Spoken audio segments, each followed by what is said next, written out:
Muito bem, estamos aqui de volta para mais uma verdade fundamental. Essa agora é a 14ª, a 16 verdades fundamentais que as Assembleias de Deus nos Estados Unidos defendem. Nós já vimos 13, hoje vamos ver a 14ª. A primeira verdade, só para recordar, é que a Bíblia é inspirada por Deus, portanto, ela é a palavra de Deus e segue como regra de fé e prática. Crer nessa primeira verdade é a base para as outras 15 verdades. E essa primeira verdade tem a ver com a bibliologia, a doutrina da inspiração verbal e plenária da Bíblia. A segunda verdade fala sobre o único Deus verdadeiro. Crer também nessa doutrina é importante, saber que há um Deus que se interessa por nós, conhecer mais a Deus, sua natureza, seus propósitos, sua vontade. A terceira verdade fala da deidade de nosso Senhor e Salvador Jesus Cristo, dessa divindade que veio nos salvar. A quarta verdade fala da queda do homem, da introdução do pecado no mundo. A quinta verdade, a doutrina da salvação. A sexta verdade é as duas ordenanças da igreja, batismo em águas e a Santa Ceia. A sétima verdade, uma verdade pentecostal, é o batismo com o Espírito Santo. E a oitava verdade diz que a evidência física inicial desse batismo é falar em outras línguas, outra doutrina puramente pentecostal. A nona verdade fala da santificação do crente, da necessidade de se santificar, que sem santificação ninguém verá o Senhor. A 10ª verdade fala da tríplice ministério da igreja, que é pregar o evangelho, adorar a Deus em espírito e em verdade, e a edificação do crente. O crente tem que ser edificado, atingir a maturidade. A 11ª verdade fala do ministério da igreja, que tem pastores, né, apóstolos, profetas, evangelistas, pastores, mestres, anciões, bispos, diáconos, todo o ministério da igreja. A 12ª verdade fala da cura divina e a 13ª da bendita esperança, da ressurreição dos que dormem em Cristo e o arrebatamento daqueles que irão encontrar com o Senhor nos ares, por ocasião dessa primeira fase da vinda de Jesus. A 14ª verdade agora vai falar do reino milenal de Cristo, que será estabelecido pela vinda visível, a manifestação do Senhor de forma visível. A segunda vinda de Cristo inclui, primeira fase, o arrebatamento da igreja, que é a nossa bendita esperança, que é a 13ª verdade. Em seguida, após o período da grande tribulação, teremos a volta visível de Cristo, que virá com os seus santos que foram arrebatados para reinar sobre a terra por 1000 anos. Zacarias 14:5, Mateus 24, 27 a 30, Apocalipse 1:7, Apocalipse 19, 11 a 14 e Apocalipse 20, verso 1 a 6.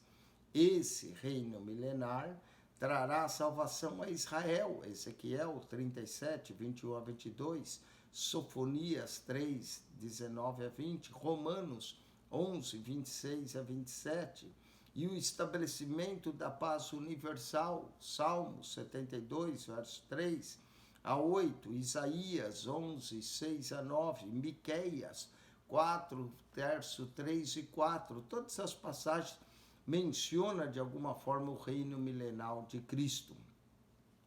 O arrebatamento, nós já falamos quando falamos da 13ª verdade, a bendita esperança. Mas vale considerar novamente o texto de Tito, capítulo 2, verso 11 a 14.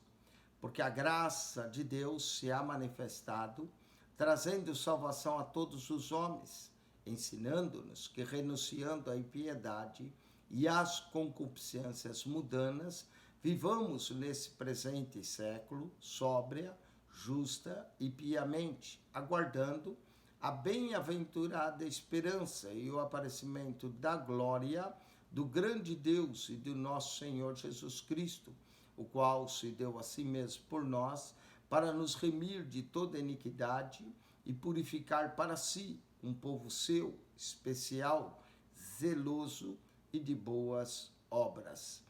Essa revelação de Jesus Cristo fala da segunda fase, da segunda vinda de Cristo. Ocorrerá algum tempo após o arrebatamento, que teria sido a primeira fase.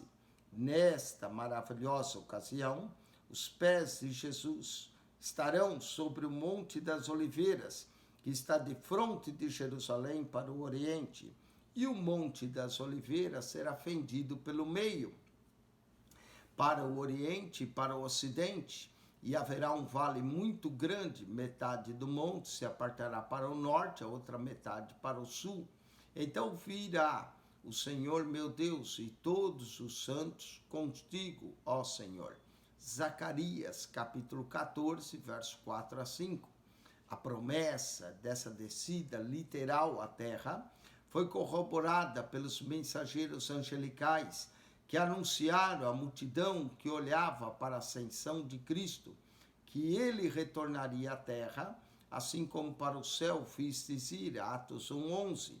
Tendo ele partido do Monte das Oliveiras à vista de todos, pode-se concluir que retornará de forma visível no mesmo local.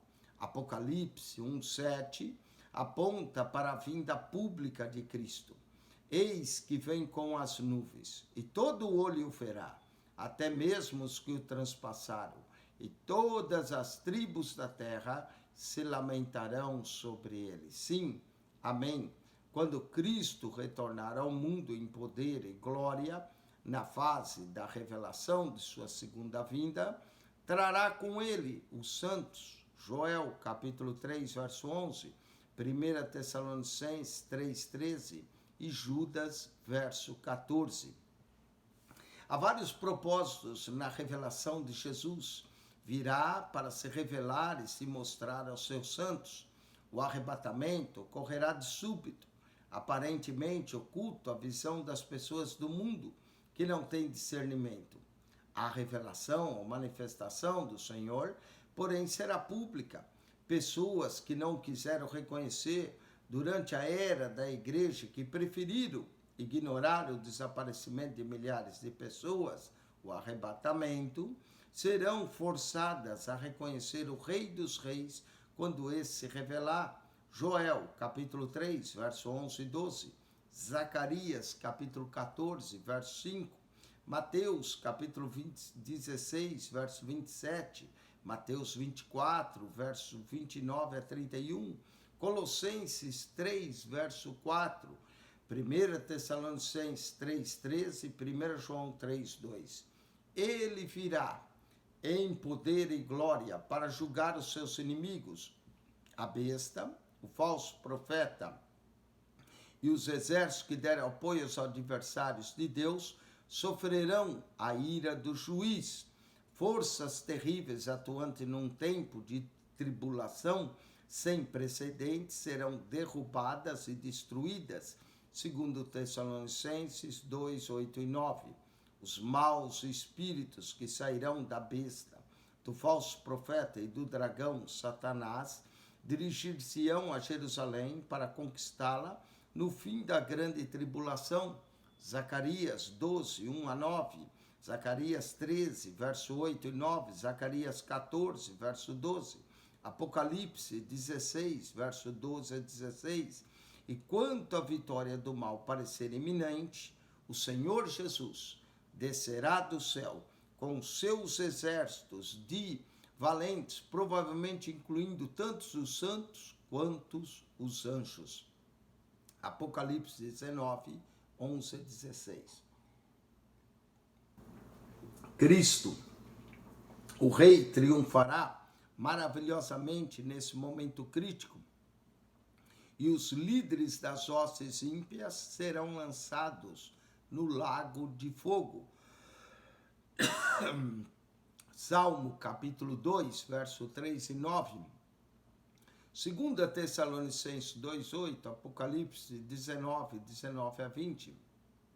Dessa maneira, abrir-se-á o caminho para o governo terreno de Cristo, a inauguração de um novo regime que será conhecido como milênio. Milênio vem do latim de mille, 1000 anos, milênio, 1000 anos, será 1000 anos o reino de Cristo na terra. Apocalipse 20, a revelação de Cristo por ocasião de sua seguinte vinda, não somente esmagará o poder do maligno, ou seja, o falso profeta e a besta, mas também amarrará o próprio Satanás por 1000 anos. Romanos 16, 20, Apocalipse 20, verso 1 e 2. Por 1000 anos ele permanecerá amarrado antes de sua eventual libertação e confinamento ao lago de fogo com o restante dos seus emissários. O milênio. O retorno de Jesus com poder e grande glória é vividamente descrito em Apocalipse, capítulo 19, verso 11 a 16. Está escrito: E vi o céu aberto, e eis um cavalo branco, e o que estava sentado sobre ele chama-se Fiel e Verdadeiro, e julga e peleja com justiça. Os seus olhos eram como chama de fogo, e sobre sua cabeça havia muitos diademas, e tinha um nome escrito que ninguém sabia, senão ele mesmo. E estava vestido de uma veste salpicada de sangue, e o nome pelo qual se chama é a Palavra de Deus. E seguiam os seus exércitos dos céus em cavalos brancos e vestidos de linho fino, branco e puro, e da sua boca saía uma aguda espada para ferir com ela as nações, e ele as regerá com centro de ferro, e ele mesmo é o que pisa o lagar do vinho e do furor da ira do Deus Todo-Poderoso. E na veste e na sua coxa tem escrito esse nome: Rei dos Reis e Senhor dos Senhores. Aqui nessa passagem, o cavalo branco indica que Cristo virá como poderoso conquistador. Fiel e verdadeiro significa que ele é genuíno e real.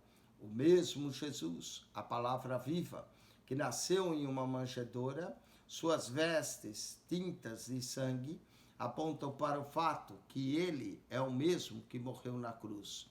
As regerá com cetro de ferro significa literalmente fazer o papel de pastor com um cetro de ferro. Isso juntamente com fazer guerra, empunhando uma aguda espada, será o cumprimento de Daniel, capítulo 2, versos 34 e 35 e versos 44 e 45, onde a pedra destruirá os reinos desse mundo e se tornará um reino que encherá a terra inteira. As vestiduras de linho finíssimo dos exércitos que o seguirão indicam-se com a igreja, Apocalipse 17, verso 14, Apocalipse 19, verso 8, o qual desse tempo do arrebatamento estará com o Senhor para sempre. 1 Tessalonicenses 4, 17. Os pontos de vista do milenismo. A igreja primitiva acreditava que Cristo retornaria para estabelecer o seu reino e reinar em Jerusalém como verdadeiro e fiel herdeiro do trono de Davi. Aceitava-se como literal a promessa de Jesus de que os 12 apóstolos sentar-se-iam sobre 12 tronos para julgar e governar as 12 tribos de Israel, já restaurada, Mateus capítulo 19, verso 28. Paulo elogiou os crentes de Tessalônica, porque deixando os ídolos, Paulo diz, vos convertestes a Deus para servir ao Deus vivo e verdadeiro e esperar dos céus a seu Filho, a quem ressuscitou dos mortos, a saber, Jesus, que nos livra da ira futura. 1 Tessalonicenses 1, 9 e 10.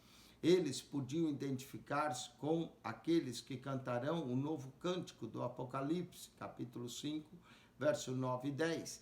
e que celebram não somente a redenção pelo sangue do Cordeiro, mas também o fato de que Cristo os tornará reis e sacerdotes e que reinarão sobre a terra por 1000 anos. Conforme o tempo se foi passando, a esperança de alguns crentes se esfriava.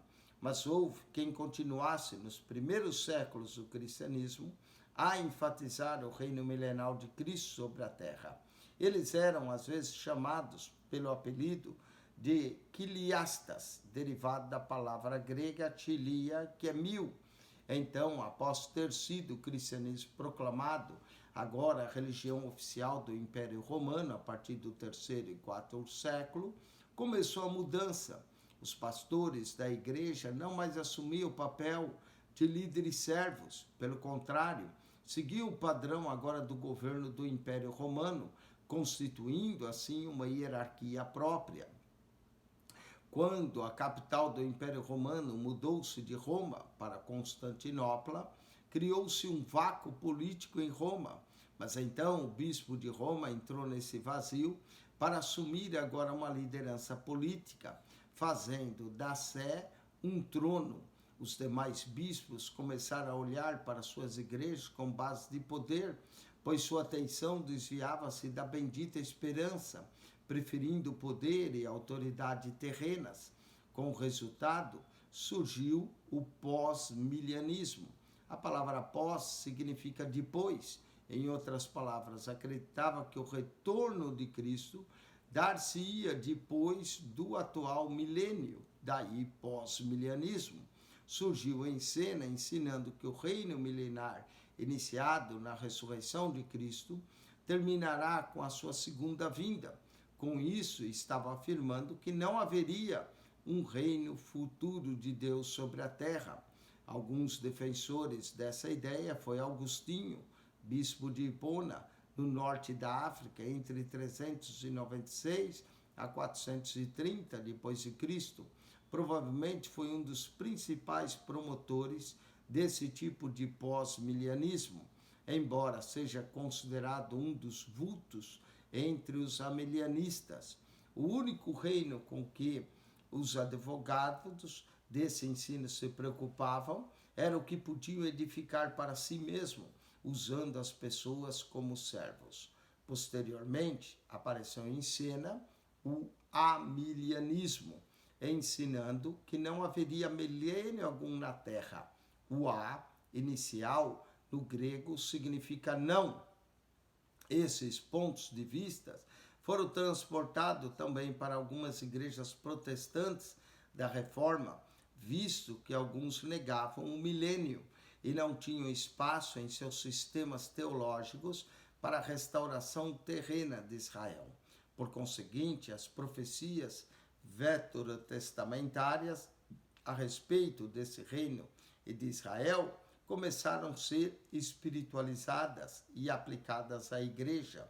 Declarou-se que Israel, por ter rejeitado a Jesus como Cristo, perdera todas as promessas que Deus lhe fizera. Também o livro de Apocalipse também foi espiritualizado.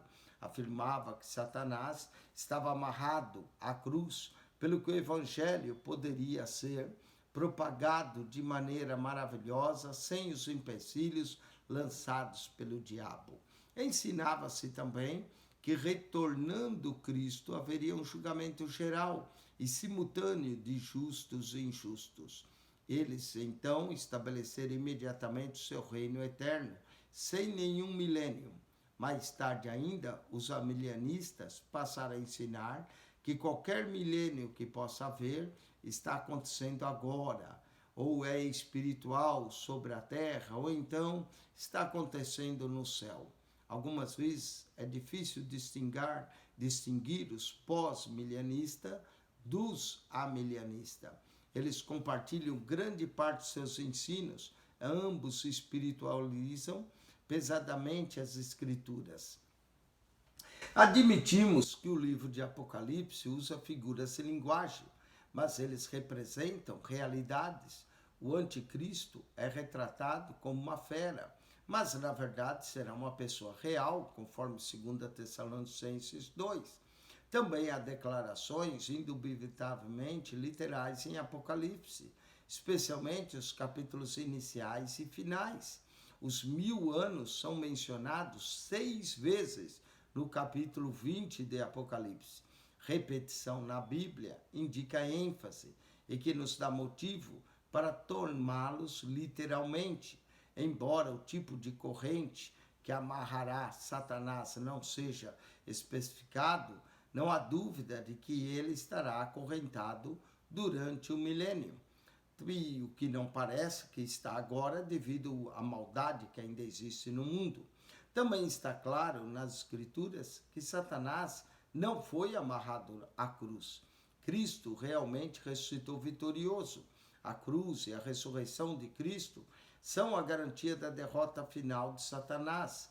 Não obstante, a Bíblia declara que o inimigo do crente anda em derredor, bramando como leão, buscando a quem possa tragar, e que a nós compete resistir firmes na fé. 1 Pedro 5, 8 e 9.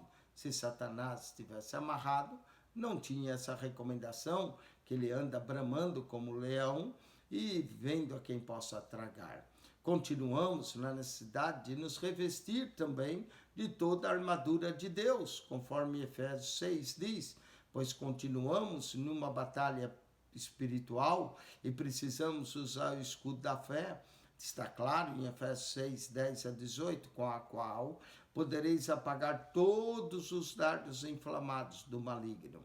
Entretanto, Apocalipse 20, versos 2 e 3, revela que Satanás será amarrado e lançado no abismo, o qual será fechado e selado sobre ele, para que não mais engane as nações, até que os 1000 anos se acabem.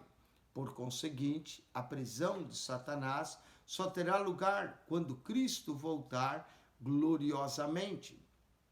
Em tempos mais recentes, surgiu outra forma de pós-milenismo. Seus advogados fazem do milênio uma extensão da era da igreja, ensinando que nesse tempo haverá uma grande propagação do cristianismo sobre a face da terra. E então, quando a igreja converter o mundo todo, Jesus retornará para julgar os justos e injustos ao mesmo tempo. Os que defendem esse ponto de vista usualmente afirmam que, a menos que acreditem na conversão do mundo antes da volta de Jesus, a crença do evangelho não é verdadeira. Outra moderna corrente pós-milenista tem capturado a imaginação de muitos, entre os quais inclui defensores de ideias como o reino agora, o restauracionismo, a teologia do domínio. Todas essas teologias têm aparecido, chegam ao extremo de dizer que nós reconhecermos como pequenos deuses e tornar os reinos desse mundo. Quanto a isso for feito, Jesus virá e lhe entregaremos esses reinos. A semelhança de outros pós-milenistas e amilianista, os defensores dessa corrente espiritualizam as claras profecias da Bíblia e distorcem para que ajustem a sua doutrina. A ideia de que o mundo deve se converter e os reinos do mundo conquistados pela igreja antes da volta de Jesus é produto não das escrituras, mas de pensamentos humanos. Qualquer teoria pode parecer lógica se forem deixados de lado alguns fatos, mas quando buscamos nas escrituras, vemos Jesus alertando a seus discípulos de que parte da semente do evangelho cairia à beira do caminho, outra parte sobre terreno pedregoso e outra ainda entre ervas daninhas. Uma quarta parte cairá em bom terreno, mas também haveria muita oposição. Mateus 13, 1 a 23. Em Mateus 24, Jesus adverte sobre os mestres e profetas falsos que se levantariam. Alertou também que perto do fim eles se tornariam piores. O livro de Atos mostra-nos como a igreja cresceu em número e como a oposição também cresceu e continuou. Não há conclusão formal no livro de Atos, pelo que podemos esperar que a mesma situação prossiga por toda a era da igreja. Tanto Paulo quanto Pedro anunciaram que, conforme nós aproximaríamos do fim, haveriam tempos trabalhosos, difíceis para os cristãos viverem. 2 Timóteo 3, 1 a 5, 1 Pedro 4, 12 a 19 e 2 Pedro 3, 3. Tudo indica que o reino de Deus virá através de julgamento. A grande imagem vista por Nabucodonosor no 2º capítulo de Daniel é uma representação do sistema do mundo. Inclui uma sequência de impérios seguido pelos pés de ferro e barro, uma mistura de estados nacionalistas, alguns fortes, outros quebradiços, que se subdividem repentinamente. Embora a Babilônia tenha cedido lugar à Médio-Persa, que depois cedeu lugar à Grécia, que cedeu lugar a Roma e que cedeu lugar a variedade de estados, a imagem de Nabucodonosor permanece de pé. Temos conosco a astrologia babilônica, a ética da Média Persa, a filosofia grega e as ideias romanas, isso é, o poder, é o direito. Nunca houve realmente uma nova ordem mundial, entretanto, surgirá em cena a pedra representada a Cristo e seu reino. Ele não penetrará a imagem nem a transformará, antes atingir-lhe aos pés, que é o presente sistema mundial, e a imagem inteira será reduzida a pó, e o pó será soprado pelo vento. Somente então a pedra tornar-se-á uma grande montanha, representando o reino milenar de Cristo, a encher a terra, até mesmo o que chamamos de coisas boas no presente sistema mundial, terá de ser destruído para abrir caminho a coisas melhores do milênio, conforme os Salmos 2, 8 e 9, 2 Tessalonicenses, capítulo 1, verso 7 e 8, Apocalipse 12, verso 5, Apocalipse 19, verso 11 a 21, Apocalipse 2, verso 26 a 29, indica que todos os crentes fiéis e os que vencerem estarão com Cristo e compartilharão do seu triunfo, tomando parte na ação com vara de ferro, a esmigalhar as nações como se fossem feitas de argila. Por conseguinte, a vara de ferro e o ato de despedaçar deve anteceder o estabelecimento do reino milenal e não ser o próprio milênio. A posição pré-milenista é a única que toma a Bíblia tão literalmente que quanto ela o requer. Os pré-milenistas acreditam que Jesus retornará antes do milênio, acredita no cumprimento das profecias, tanto para a igreja quanto para Israel. Espera pela vinda de Jesus para que ele cumpra a promessa de assentar-se no trono de Davi e estabelecer o seu reino sobre a face da terra. Vamos ver agora algumas promessas nacionais de Deus a Israel. Deus prometeu a Abraão bênçãos pessoais, a sua numerosa descendência, isto é, Israel, e a todas as famílias da terra. Gênesis 12, verso 3, Gênesis 17, verso 5 e 7 e Gênesis 22, versos 17 a 18.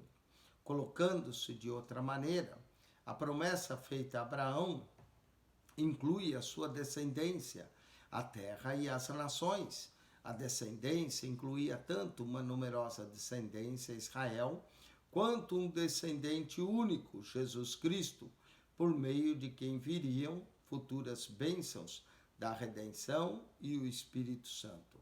A terra também estava incluída na promessa feita a Abraão e a Israel. Deus prometeu a terra entre o rio Eufrates e o rio do Egito, Gênesis 15, 18 a 19. Ezequiel viu a futura restauração do território, especialmente nos capítulos 36 e 37 do seu livro. O profeta enfatiza a importância do nome do Senhor, que representa sua natureza e caráter. Ele viverá à altura do seu nome e será sempre o Deus fiel que afirma ser. Deus restaurará Israel, tanto material quanto espiritualmente, embora tenha eles profanado o seu santo nome, mas o fará para honrar o seu nome, ou seja, demonstrar sua natureza e caráter santo. Essa é a santidade de Deus, mediante a qual ele se dedicou a levar avante sua vontade, seu plano. Em consequência, não há maneira de espiritualizar a profecia de Ezequiel e aplicá-la à igreja. Ezequiel 36, verso 24 a 27, mostra que Deus trará os judeus de todos os países e os levará de volta à sua terra. Em seguida, os purificará, restaurará espiritualmente e porá seu espírito dentro deles. Em outras palavras, eles voltarão à sua terra na incredulidade. O capítulo 37 de Ezequiel diz a mesma coisa por meio de uma visão simbólica, onde pelo poder da palavra profética, ossos secos se ajuntariam, carne, músculos e pele os cobrem, mas eles não estão respirando. Então é ordenado a Ezequiel que profetize de novo. Assim, por uma ação posterior, a palavra profética, a vida entra naqueles cadáveres. Os ossos secos retratam Israel espalhado entre as nações, sua esperança completamente seca. E isso não aconteceu durante os 70 anos do exílio babilônico, porque Jeremias profetizara o retorno dos judeus após os 70 anos. Mas depois que as 12 tribos foram novamente espalhadas entre os anos 70 e 135 da nossa era, os judeus atravessaram séculos sem nenhuma esperança de voltar à terra. Foram quase 2 milênios.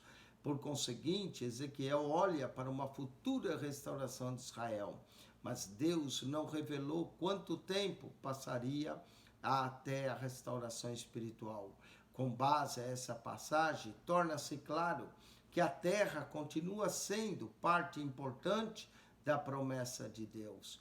A lei de Moisés foi adicionada à promessa, Gálatas 3,19, sem desfazer-se dela ou parte dela. Quando o trabalho da lei foi encerrado, a promessa continuou de pé até hoje e é importante porção da palavra de Deus. A fidelidade de Deus garante assim que Israel será restaurado à sua terra. O trecho de Isaías, o texto de Isaías 65, 17, fala de Deus a criar novos céus e nova terra, que é a 16ª verdade. No futuro, o verso 18 começa com um forte pronome adversário no hebraico, ki-rim, traduzido por mas, em nossa versão portuguesa. Em outras palavras, embora haja novos céus e nova terra, as profecias sobre Jerusalém terão seu cumprimento. O resto do capítulo refere-se à condição do milênio, pois não se ajusta à descrição dos novos céus e da nova terra do Apocalipse. Antes é paralelo às descrições do reino milenal em Isaías, capítulo 11, verso 4 e 10. O apóstolo Paulo tinha um grande amor pelo povo de Israel, que então rejeitaram o evangelho. Estava disposto a desistir da própria salvação eterna, se isso garantisse a salvação deles. Romanos 9, verso 1 a 5. Ele sabia que isso seria possível, mas demonstra o quanto os amava. E pergunta em Romanos 11, 1, porventura rejeitou Deus seu povo? Ele mesmo responde, de modo nenhum. No grego, me genoite, Deus jamais permitirá que isso aconteça. Está claro que Deus não rejeitou o seu povo. E o contexto mostra que a Bíblia está falando de um Israel literal e que Deus não alterou suas promessas. Lembremos ainda que os 12 apóstolos julgarão e governarão as 12 tribos de Israel, Mateus 19, 28, Lucas 22, 30. Isso requer uma restauração literal de Israel. Não há como a igreja possa vir a ser dividida em 12 tribos. Assim, a visão pré-milenista é a única que permite a restauração de Israel como nação e o cumprimento literal das profecias de paz e bênçãos que Isaías e outros profetas previram. Vamos ver algumas coisas que eles previram. Primeiro, que haverá paz universal. Isaías 2:4. E ele exercerá o seu juízo sobre as nações e repreenderá muitos povos, e eles converterão as suas espadas em enxadões e as suas lanças em foice. Não levantarão espada, nação contra nação, nem aprenderão mais a guerra. Isaías 2:4. A glória do Senhor descansará num templo reconstruído. Ezequiel viu a glória partindo. Ezequiel 9:3. Ezequiel 10, verso 4, verso 18. Ezequiel 11, verso 23. Mais tarde, ele viu-a voltando. Eis que a glória do Deus de Israel vinha do caminho do Oriente. E eis que a glória do Senhor encheu o templo. Ezequiel 43, verso 2 a 5. O templo também que Ezequiel viu e descreveu nunca foi construído, nem no segundo templo. Esse templo nós cremos que será o templo do reino milenar. Jesus restabelecerá, terceiro, Jesus restabelecerá o trono de Davi. Eis que vem dias, diz o Senhor, em que levantarei a Davi um renovo, justo. Sendo rei, reinará e prosperará, e praticará o juízo e a justiça na terra. Jeremias 23, verso 5. Quarto, haverá alegria. Os resgatados do Senhor voltarão e virão a Sião com júbilo. Alegria eterna haverá sobre a sua cabeça. Gozo e alegria alcançarão, e deles fugirá a tristeza e o gemido. Isaías 35, verso 10. Veja também Isaías 51, 11, 55, 12, 61, 10 e Jeremias 31, 12. Quinto, a terra será abençoada. Farei descer a chuva a seu tempo, chuvas e bens serão, e a árvore do campo darão seu fruto, e a terra dará sua novidade, e estarão seguras na sua terra. Ezequiel 34, verso 26 a 27. O milênio será um tempo glorioso. O mundo será purificado de sua atual poluição e será renovado para atingir um estado superior ao jardim do Éden antes da queda. E há vários versos, Salmo 2:8, Salmo 24, verso 7 a 8, Isaías 9:6, Isaías 11, 6 a 19, Isaías 35, verso 1 e 2, Isaías 61, verso 3, Ezequiel capítulo 40, 48, Daniel 2, 44, Oséias 1, 10, 3, 5, Amós 9, verso 11 a 15, Miqueias 4, 1 a 8, Zacarias 8, verso 1 a 9, Mateus 8, 11, Mateus 19, 28, Atos 15, 16 a 18, Apocalipse 2, 25 a 28 e Apocalipse 11, 15. Todas as passagens revelam essa restauração do mundo. Entretanto, nossa esperança não está fixada somente no futuro. Temos encorajamento para o presente, Atos 3:19, onde Pedro fala sobre tempos de refrigério. O grego indica que sempre que as pessoas se arrependem, mudando seus corações, mentes e atitudes, segue-se tempo de refrigério até a volta de Jesus. Assim sendo, a bendita esperança deve despertar-nos a buscar agora mesmo o reavivamento e aguardar o reino milenal de Cristo quando Deus decidir estabelecer seu reino na terra. Espero que você tenha gostado desse vídeo. Coloque aí um sinal do joinha, subscreva o nosso canal se não subscreveu, ajude-nos a divulgar esse canal. Nós aqui pregamos a palavra de Deus, ensinamos verdades fundamentais, comentamos a Bíblia toda. Esse é o único canal que comenta a Bíblia toda para você, de Mateus ao Apocalipse, de Gênesis a Malaquias, capítulo por capítulo, verso por verso. Ao entrar, clique na foto, vai no playlist, ali você acha as pastas organizadas. Que Deus te abençoe, que a graça de nosso Senhor e Salvador Jesus Cristo, o amor de Deus, o nosso Pai, e a comunhão do Espírito Santo seja com você. Voltamos para a 15ª verdade fundamental, o julgamento final. 15ª, o julgamento final. Que Deus te abençoe ricamente em Cristo Jesus. Quem esteve convosco mais uma vez, pastor Eugênio Piacentini. Deus abençoe. Amém.